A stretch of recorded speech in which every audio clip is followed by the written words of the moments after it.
ওকে, পরবর্তী যে অঙ্কটা আছে এটা একটু টেকনিক্যাল প্রশ্ন, এটাকে মনে রাখতে হবে আমাদেরকে। হ্যাঁ, ওকে, পরের অঙ্কটা, সমকোণী ত্রিভুজের 70 ডিগ্রি কোণ অঙ্কনের ক্ষেত্রে নিচের কোণটি সঠিক।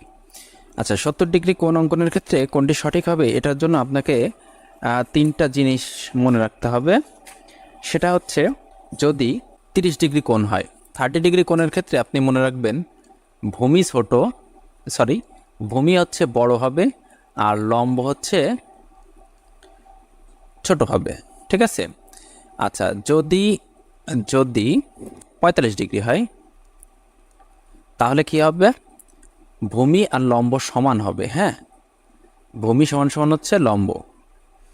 ওকে, আর যদি 60 ডিগ্রি হয় তাহলে ভূমি ভূমি ছোট এবং হচ্ছে লম্ব হচ্ছে বড় হবে। এই তিনটা থিওরি আপনাকে মনে রাখতে হবে। খুব সহজ।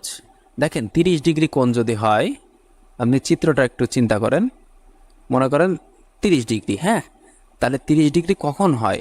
যখন এইটা অনেক দূরে যায়। ওকে, এটা যখন অনেক দূরে যায় তখন দেখেন কোণের পরিমাণ ছোট হয়ে যায়। ঠিক আছে, এই যে কোণটা আছে এটা দেখেন ছোট হয়ে যায়। ওকে, যদি যদি কাছাকাছি হয়, অর্থাৎ লম্বের কাছাকাছি যদি হয়, লম্ব এটা লম্ব, এটা হচ্ছে ভূমি, আর এটা হচ্ছে কি অতিভুজ, তাহলে যদি লম্বের কাছাকাছি হয় তাহলে দেখেন কোণের মানটা বড় হয়ে যাচ্ছে, তাহলে তখন বুঝবেন ভূমি ছোট। ঠিক আছে, তাহলে কোণের মান বড় হওয়া মানে ভূমি ছোট হয়ে যাওয়া। ঠিক আছে, ভূমি ছোট হয়ে যাওয়া। আর কোণের মান যদি কি হয়, ছোট হয়, তাহলে ভূমিটা বড় হয়ে যাবে। ঠিক আছে, তাহলে এই কনসেপ্টটা মনে রাখলে আপনারা বুঝতে পারবেন। ওকে, এখন 45 ডিগ্রি হলে দুইটাই সমান হয়, কারণ 45 হচ্ছে 90-এর অর্ধেক। কারণ আমরা জানি সমকোণী ত্রিভুজে সবসময় 90 ডিগ্রি, একটা কোণ 90 ডিগ্রি হয়।